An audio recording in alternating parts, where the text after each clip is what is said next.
यमुना स्नान करने गए, गंगा स्नान करने गए, यहाँ जहाँ सब परिवार स्नान करते, अचानक दृष्टि गई है, अब दोबारा नहीं देखना। अगर दोबारा देख लिया तो अष्ट मैथुन के अंतर्गत आता, वो आपका भाव बिगाड़ देगा। भूल से दृष्टि चली जाए तत्काल उधर से दृष्टि हटा लें। किसी भी माता बहन को, जिसको जो गृहस्थ में पाणी ग्रहण किया वो अर्धांगिनी, इसके अलावा जहां भी दृष्टि जाए अपनी दृष्टि को सुधारना है। जैसे हम अपनी मां के पास रहते हैं तो क्या भाव हो, कोई गलत भाव थोड़ी आता। अपनी बहन के साथ रहते हैं तो क्या गलत भाव आता है? वो तो राक्षस है जिसके अंदर गलत भाव है, वो मनुष्य थोड़ी है। अरे बहन बेटी मां है तो परम पवित्र, इनके तो चरण रज माथे पे रखते हैं, माथा इनके चरणों में रखते हैं। देखो कितनी सुंदर रीति हमारी ने तो देखा है। कभी बेटी से पैर नहीं छुआते थे पिता, पैर छूते ही थे। हाँ, बेटी के पैर छूते, ये देवी दुर्गा के स्वरूप मानते, एक कन्याएं ये सब भगवती का स्वरूप है ऐसा मानते। और बहन जब राखी बांधती है तो भाई तो माथा रखता ही है, चरण छूता ही है, पूज्य भाव रखना।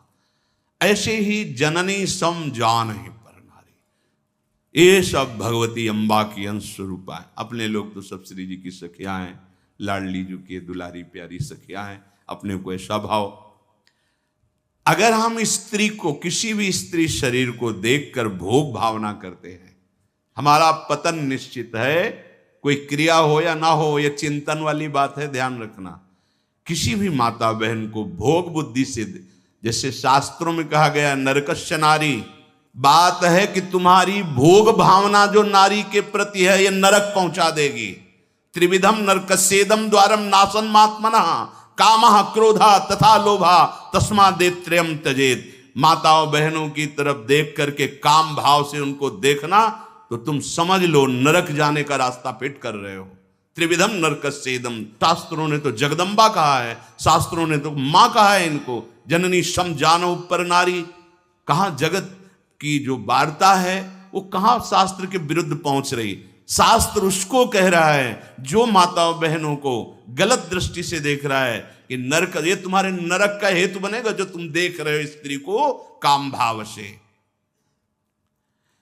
आगे कह रहे हैं किसी भी तरह से खिलवाड़ करना।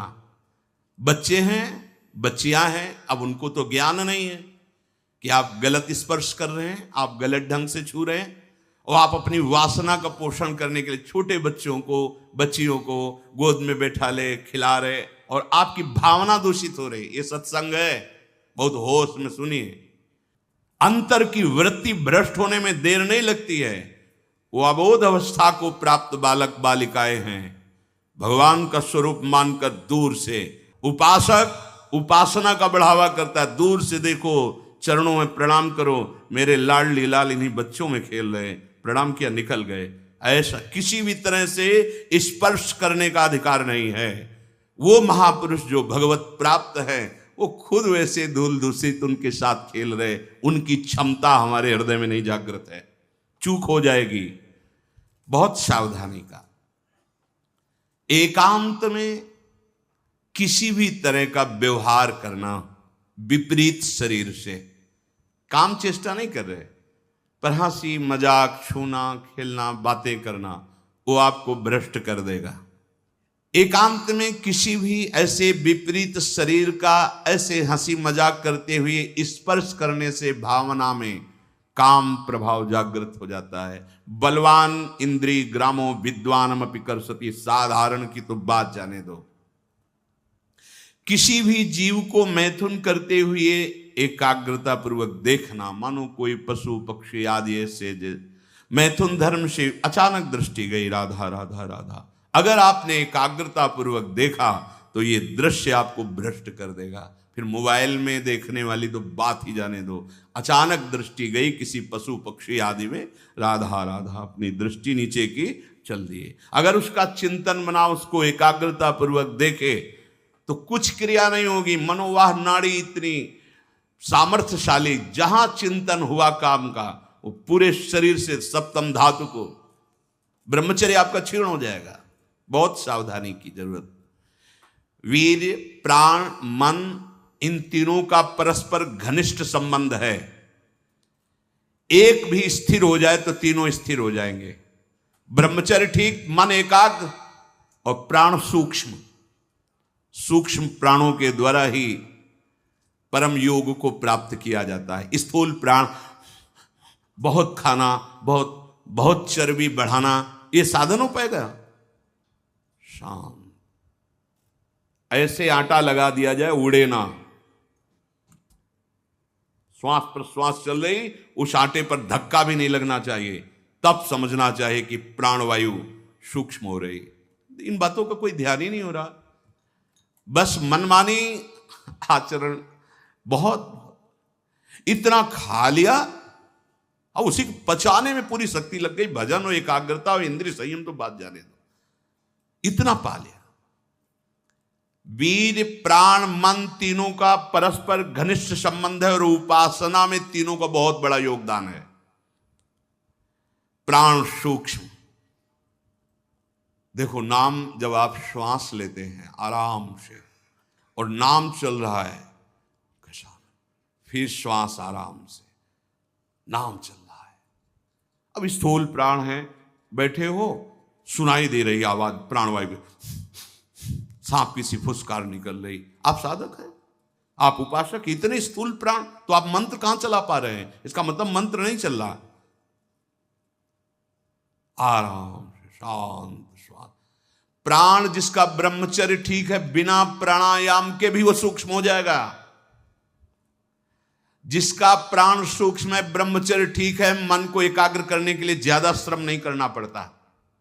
ये तीनों एक तार जुड़े हुए हैं।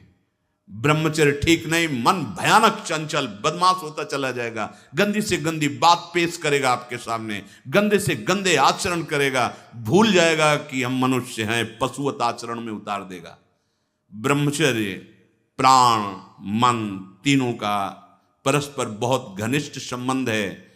एक स्थिर कर लो, ब्रह्मचर्य बहुत गंभीरता स्वभाव में आ जाएगी। ब्रह्मचारी का स्वभाव गंभीर होता है, विचार परिपक्व होता है, स्मृति प्रवीण होती है उसकी, और हर कष्ट सहने की सामर्थ्य होती। गर्मी सर्दी बरसात पीड़ा अपमान निंदा, वो महान शीतलता अंदर प्रदान करता है। मस्ती एक रहती है, और कहीं निरंतर भजन और ब्रह्मचर्य, फिर क्या दुर्लभ रह गया संसार में उसके लिए। इसलिए हमारे शास्त्रों ने, ब्रह्म ऋषियों ने ब्रह्मचर्य पर बहुत जोर दिया है। ब्रह्मचर्य रहने वाले उपासक को इन बातों का ध्यान देना चाहिए। यदि कब्ज पेट में रहेगी तो बिना क्रिया के भी ब्रह्मचर्यहीन होने लगोगे। गर्मी बर्दाश्त नहीं ज्यादा, ये जितने नए पदार्थ पाने वाली लोलुपता है, ये सब ब्रह्मचर्य नाश करने वाली। ये जो आप जिसे पिज्जा कहते हैं, इसमें जो ऊपर लेप लगाए जाते हैं, जो बनता है वो गरिष्ठ है, बहुत गरिष्ठ है, पाचन तंत्रों पर भारी प्रभाव बनाकर एक कब्ज बनाने वाली चीजें। आपको ये 32 दांत दिए गए, वो अच्छे से चबा चबा के लुगदी में थोड़ा खाओ, बहुत देर चबा कर स्वाद लेकर के अंदर जब किया तो जो मुख में पाचन, यहाँ वो जो थूक आदि निकलते हैं, उससे ऐसे रस होते हैं जो उसको पाचन करते हैं। बहुत संभाल, ये भोजन का बहुत योगदान है। अगर कब्ज हो रही है तो ये अनुभव में लाई हुई वस्तु है, ये ईसबगोल की भूसी और छोटी हर, जैसे 1 चम्मच 1.5 चम्मच ईसबगोल की भूसी, और अगर आप पहली बार तो आधा चम्मच वो हर, छोटी वाली हर मिला लीजिए और 250 ग्राम दूध में पा करके सेवन की। वो ऐसा नहीं करेगी कि आपका एकदम पेट साफ कर देगी। 10 दिन 15 दिन लगा, वो धीरे धीरे आपकी आंतों से वो ऐसा, यही सेवन किए, बहुत समय तक सेवन किए, क्योंकि कभी ऐसे जैसे रूखा सूखा मिला, कभी ना मिला, तो ऐसे कब्ज की तो ये पास रखते थे, थोड़ा ईसबगोल की भूसी और हर। दूध ना मिला तो थोड़ा पानी से ले लिया, थोड़ा कम प्रभाव पड़ेगा, पर वो धीरे धीरे। अति ऐसी औषधियां जो आंतों को जाके, वो भी नहीं ठीक है, क्योंकि वो सीधे इतनी गर्म होती है, ब्रह्मचर्य का नाश कर देगा। बहुत संयम की आवश्यकता है ब्रह्मचर्य के लिए। तो कब्ज मत होने दीजिए, और जल की कमी नहीं होनी चाहिए। 2.5-3 लीटर जल तो होना चाहिए। आपकी जो एसिड बनती है, आपकी आप लघुशंका जो होती है, उससे आपके स्वास्थ्य को लाभ मिलता है। सुबह से शयन तक 2.5-3 लीटर पानी पीना ही चाहिए यदि आप संयम से चलना चाहते हो। मैदा और गरिष्ठ वस्तुएं, चाय और कॉफी ब्रह्मचारी के लिए निषेध है। अब नौजवान बच्चे हैं, चाय और कॉफी भैया काहे को? 60-50 की अवस्था है, शरीर थोड़ा रुग्ण जैसा, तो आप चाय आदि ले लीजिए। आपको चाय की क्या आवश्यकता है? आपका तो ब्रह्मचर्य खुद इतना पावरफुल कि चाय और कॉफी तो विघ्न है आपके लिए। बहुत कलयुग का बड़ा भारी प्रभाव है। आगे कह रहे हैं कि अत्यंत आवश्यक हो तो शरीर जिसका रोगी है उसकी सेवा के लिए अगर आपको सेवा लगाई गई है, या किसी को सेवा कार्य के लिए, ऐसे बकाया किसी को स्पर्श मत करो, क्योंकि सबके शरीरों में परमाणु होते हैं, अपने अपने स्वभाव, अपने अपने आचरण, शरीर में, वस्त्र में, सैया में। एक विश्राम स्थली पे जो आपकी सैया है, आप कैसे सोते हैं उसमें उसके परमाणु हैं, वस्त्र में परमाणु हैं, शरीर में परमाणु हैं। अगर आप ऐसा ही व्यवहार रखेंगे तो आप लड़ नहीं पाएंगे, आपके परमाणु इतने पुष्ट नहीं होंगे कि आप विकारों पर विजय प्राप्त करें।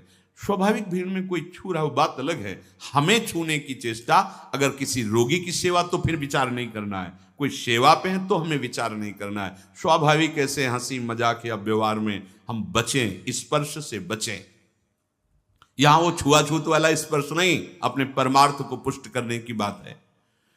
कभी किसी को मजाक में भी अश्लील बातें मत करो, मजाक से भी।